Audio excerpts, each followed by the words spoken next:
Hello everyone. In this particular class, we will be covering Gamal Cryptosystem. So far, we have discussed RSA, Diffie-Hellman algorithm, knapsack algorithm. Gamal is another kind of asymmetric cryptography.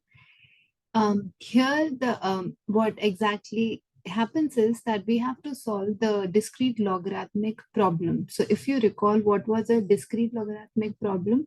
Like, let's suppose Alice and Bob wants to communicate with each other. Both of them chooses P and G. That happens in Diffie-Hellman algorithm, which is P is some large prime number and G is the generator for that. And Alice also chooses a private key, which is A, and Bob also chooses a private key, which is B, which is very personal to Bob in this case. And then Alice sends G, which is the generator, the P value, and capital A, where capital A was G to the power of A modulus P.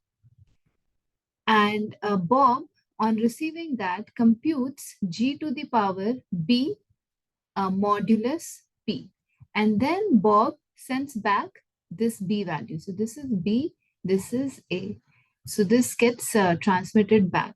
So discrete logarithmic problem, it's basically says that how hard it is for an attacker to identify the value of A when he knows G, P, B, and A.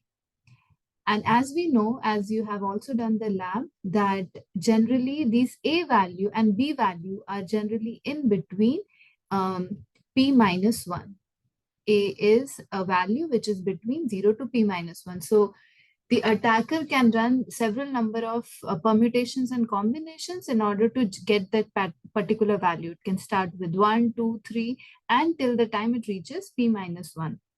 So this was discrete logarithmic problem. In order to get rid of it, we had several protocols that were developed. Gamal was one another problem, like it was one another cryptosystem which was used in order to get rid of the discrete logarithmic problem.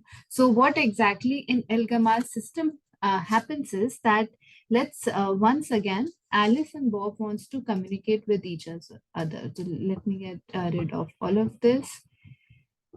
And okay, so let's suppose now Alice wants to communicate to Bob. So Bob does the setup of setting up the keys, public key, so that Alice can encrypt it and send it back to Bob. So what does Bob does? Bob's setup is it it chooses a very it chooses a value P, which is a very big value in such a way that DLP is hard. Discrete logarithmic problem becomes hard. That's how Bob chooses this prime number P, which is large, and it is DLP is hard in ZP star. Once again, ZP star is a cyclic group. Now, we know that, as I know, ZP star is a cyclic group, so that I can generate all the numbers between 0 to P minus 1, excluding 0. There should be one value, or there would be multiple values between that. Then third, what it chooses, Bob chooses, it chooses a generator, which is alpha in it. And then it chooses the secret key once again, which is between which is between 0 to P minus 2. And then once again, it computes the value of B, which is alpha to the power of A modulus P. This happens exactly as Diffie-Hellman algorithm, where this B value is calculated, which is alpha to the power of A modulus P. Now the key space in this particular setup is, now we know that it contains P, which is that prime number, alpha, which is the generator, beta, which is what it is computed, and A, which is secret to it.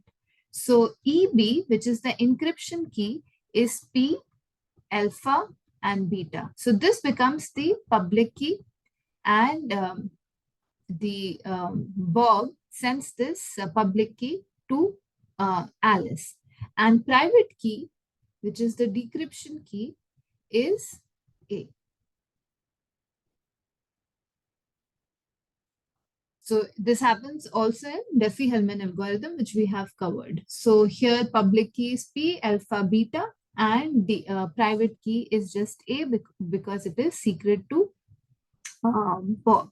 Now, next what happens is now Bob wants to send this public key on this insecure channel so that Alice can utilize it.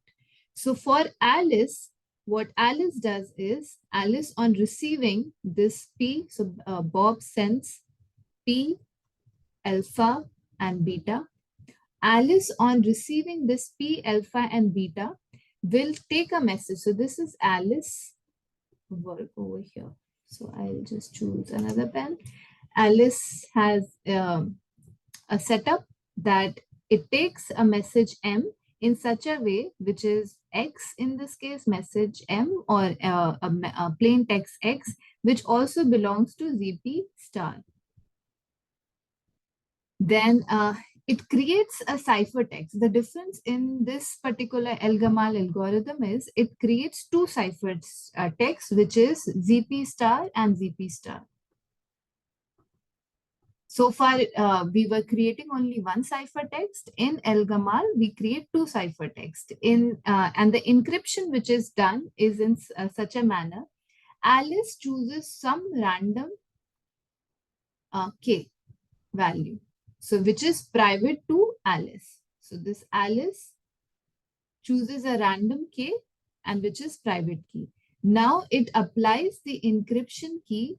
So this is encryption key on the message which is X and K in order to get two values. Once again, as I said, two ciphertexts Y1 and Y2. Y1 value in this case is alpha, which was sent. So alpha to the power of K. K was private to Alice modulus P. And Y2 value, which is another ciphertext, is X times beta to the power of K. X was the message. Now it is encrypting. So it is taking X, which is the plain text, beta value, which was sent from Bob, to the power of K, which is once again private to Alice modulus P. Now this value gets sent back to Bob, which is ciphertext, which is Y1 value and Y2 value. So two values gets sent, Y1 and Y2, which were the two ciphertexts. Now the last step, this was encryption done by Alice. Now the last step is what? We have to decrypt the message. So Alice encryption, this is Bob setup. And finally, we have Bob performing the decryption algorithm. So how does Bob decrypts it? So Bob has to apply a decryption key on Y1 and Y2, which were the two ciphertexts which was sent from Alice. Here in this case, the decryption key, the formula that they utilize is Y2, which is received, times Y1 to the power of A. A was the private key. Remember this? Private key for Bob to the, and this is the inverse modulus P. I know it's complicated, but try to understand this, that here in this case, in El-Gamal Cryptosystem, there are two ciphertexts, and in order to take the output back, which is the X value, it takes Y2, which is the second ciphertext, Y1 to the power of A, which is the private key to Bob, take the inverse of it and apply the modulus P operation. So Y1, as you know, is value is alpha to the power of K modulus P, and Y2 value is X to the power of beta K modulus P. So what we can do is we can apply Y1 to the power of A, because that's what we have to solve. So Y1 to the power of A, which is alpha to the power of K modulus P, and this raised to the power of A, this is equivalent to alpha AK modulus P. And this value, which is alpha to the power of AK modulus P, can we see? So see, what was beta value? Beta was alpha to the power of A modulus P. So can we reverse this and we can write alpha to the power of A modulus P and K. I am just reversing these values because it is alpha to the power of AK. So this value can be replaced by beta to the power of K modulus P. Right? Because we are solving this for the value of we are applying the modulus operation in order to get the value, which is beta. This value is beta K modulus P, because we are applying the substitution, the modulus operation on two exponent values. So this becomes beta K modulus P. Now we will plug this value on this decryption key. So y2 value, which we know, x times beta to the power of K modulus P, and y1 value is y1 to the power of A, which we computed was this beta to the power of K modulus P and inverse and then mod P. So this value gets cancelled out, right? Because this is beta to the power of K modulus P and this is beta to the power of K modulus P, my inverse value. So finally we get X value. So this is how Bob can apply the decryption algorithm in order to get the final output. One example we can see, and you can solve it. Let me go back. How do I see?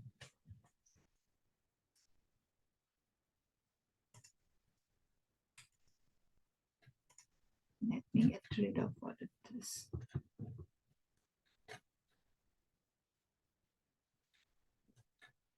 This is the example where I am taking some values, and I would encourage you to basically try all these values to get the final output. So let's see. As I said, Alice and Bob wants to communicate with, in this particular case, so Alice and Bob. Here, Bob sends the three values which we discussed, P, alpha, and beta. So Bob's setup is take a prime number P, which in this case is 2579, which is the public key. Then it takes a generator, which in this case is alpha, and that is 2. And we can calculate this alpha value. I believe most of you, if you want to earn extra credit, you might have calculate the generator alpha given the prime number, which in this case is 2579.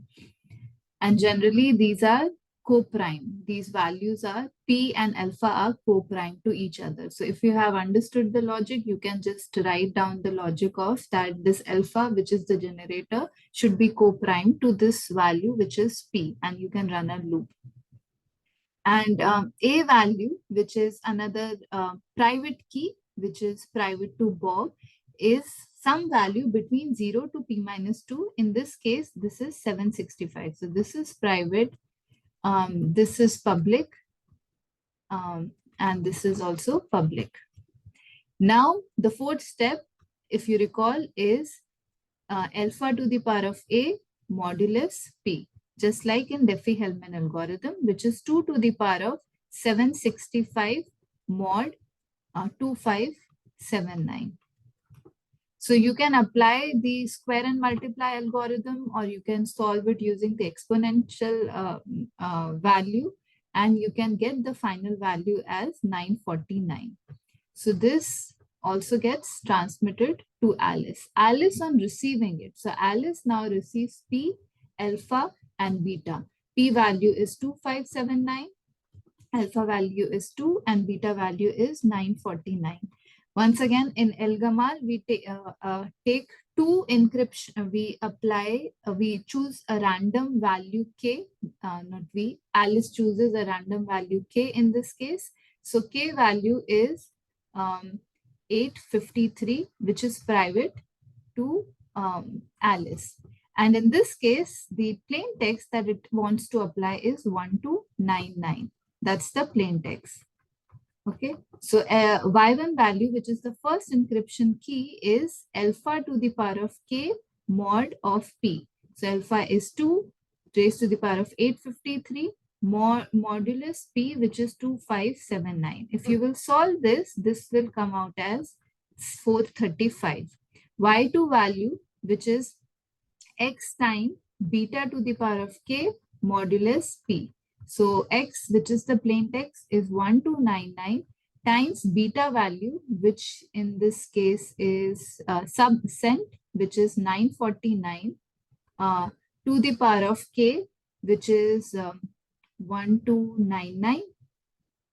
Sorry, not k. K is 853. Sorry. 853 modulus 2579. And you can get this, once you will solve, you will get this value as 2396. It is a very big computation that you have to do in order to get this value. And this gets transmitted back to Bob. So now y1 value and y2 value are sent.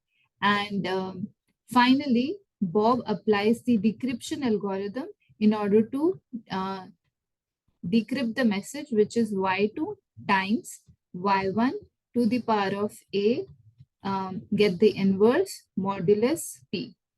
So y2 value is 2396 times y1 value, which is 465 to the power of 765, which is the a value, which was private to Bob. Take an inverse and apply modulus, which is 2579. The final value which we get is 1299, which is the plain text for which was sent.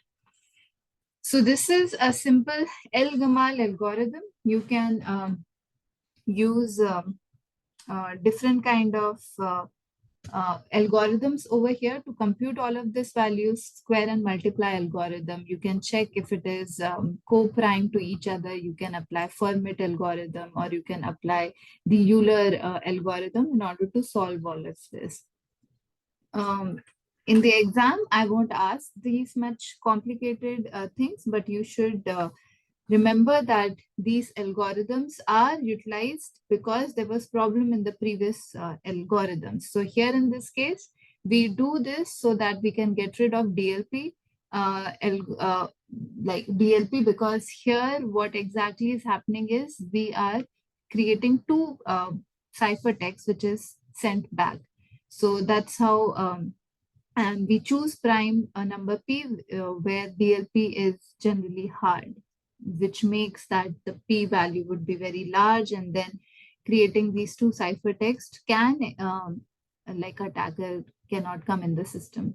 So in the next short recording, I will cover the elliptic curve cryptography, which is another kind of asymmetric algorithm. Thank you, everyone.